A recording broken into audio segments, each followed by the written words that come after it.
கங்கையில் புனிதமாய காவிரி நடுவு பாட்டு பொங்கு நீர் பறந்து பாயும் பூங்கொழில் தரங்கம் தன்னுள் எங்கள் மாதிரைவன் ஈசன் கிடந்ததோர் கிடக்கை கண்டோம் எங்கனோ மறந்து வாழ்கேன் எங்கனோ மறந்து வாழ்கேன் ஏழையேன் ஏழையேன் கங்கையில் புனிதமாய காவிரி நடுவு பாடு பொங்கு நீர் பறந்து பாயும் பூங்கொழில் தரங்கம் தன்னுள் கங்கையில்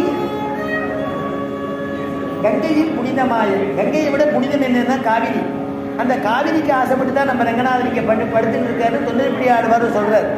அதனால அப்படிப்பட்டதான பெருமாள் ரங்கநாதரம். அந்த ரங்கநாதன் இப்படி இருக்கார். அங்கே சயனிச்சுட்டு இருக்கிற பெருமாளே ரொம்ப அழகாம். அதுக்குன்னு பின்னாடி இருக்கிற நரசிம்மனை பாடாமல் இருக்க முடியுமா? அவர் எப்பேற்பட்ட அழகு. அதனால தான் இங்கே உட்காந்து திருச்சி விஷயம் யார் கேட்குறாளோ கேட்கலையோ பெருமாள் நரசிம்மன் கேட்டுட்டு இருக்காரு இல்லையா? இத்தனை பக்தாதிகள் கேட்டுட்டு இருக்கா, நரசிம்மன் கேட்டுட்டு இருக்கா.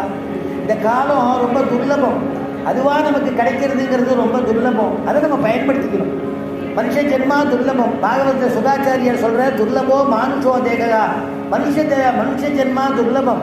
அதுலேயும் கை கால் கரணங்கள்ல சுத்தியா இருக்கிறதே, காதால கேட்க முடியறதே, வாயால பாட முடியறதே, மனசால் நினைக்க முடியறதே, இதெல்லாம் துர்லபம்ங்கிறது. இந்த துர்லபம் கிடைக்காத ஒன்று கிடைச்சிருக்கே, இன்னைக்கு இதை பயன்படுத்திக்கோ.